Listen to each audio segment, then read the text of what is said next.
नासिन कराची जी मच्छर कॉलोनी में मच्छरल माण्हुनि पारां बेदर्दी सां तशद्दुद करे ख़ांगी कंपनी जे 2 नौजवाननि खे क़त्ल करण ख़िलाफ़ सिंध जे मुख़्तलिफ़ शहरनि में एहतजाजी मुज़ाहिरा करे धरना हया विया। ठटे में सुभाणे धरणो हणण जो ऐलान कयो वियो आहे। कराची जे इलाइक़े मच्छर कॉलोनी में बेदर्दी सां क़त्ल कयल 2 सिंधी इंजीनियर्स नौजवाननि जी बेरहमानी क़त्ल ख़िलाफ़ कराची में टेलीकॉम कंपनी जे मुलाज़िमनि इंजीनियरनि पारां प्रेस क्लब अॻियां एहतजाज कयो वियो।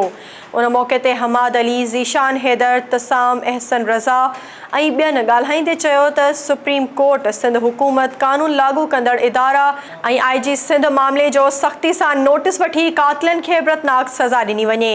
ठटे में मक़तूल नौजवान ऐमन जावेद जे वाटसन ऐं सिविल सोसाइटी सुभाणे एहतजाजी मुज़ाहिरे ऐं धरणे जो ऐलान कयो आहे। वेशाणे तशद्दुद में क़त्ल थियल ठटे वासी नौजवान ऐमन जावेद जे तॾे ते SDP जे मरकज़ी अॻवान इम्तियाज़ समो, SDP ठटे जे ज़िले सदर जलाल शाह ऐं राजू कुरैशी मक़तूल जे वालिद सईद जावेद सां गॾु हंगामी प्रेस कॉन्फ्रेंस कंदे चयो त कराची जे मच्छर कॉलोनी में 2 नौजवाननि जो बदतरीन तशद्दुद ज़रिए क़त्ल रियासत जी नाकामी आहे। सिंध हुकूमत ऐं पुलिस उन जी ज़िम्मेवार आहे, जंहिंजी घण रुखी जांच थियणु घुरिजे।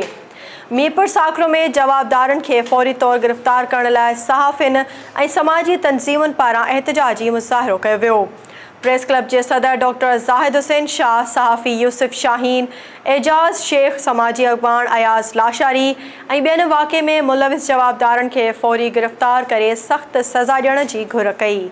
दौड़ में मक़तूल इसहाक़ पंवर ऐं जावेद जे क़त्ल में मुलविस क़ातिलनि खे फौरी तौर ते फांसी जी सज़ा ॾियारण लाइ SUP ऐं सिविल सोसाइटी जे अॻवाननि डॉक्टर मुजाहिद रुस्तमानी, फ़कीर ग़ुलाम नबी मांझाई, अमानुल्लाह सिंधी ऐं ॿियनि जी अॻवानी में एहतजाजी रैली कढी प्रेस क्लब अॻियां धरणो हयो वियो। बाढे में जसकप पारां कामरेड दोदो देशी, सारंग सूमरो, मुनवर नूनारी, फ़तेह मोहम्मद भट्टी ऐं ॿियनि जी अॻवानी में एहतजाजी रैली कढी वई।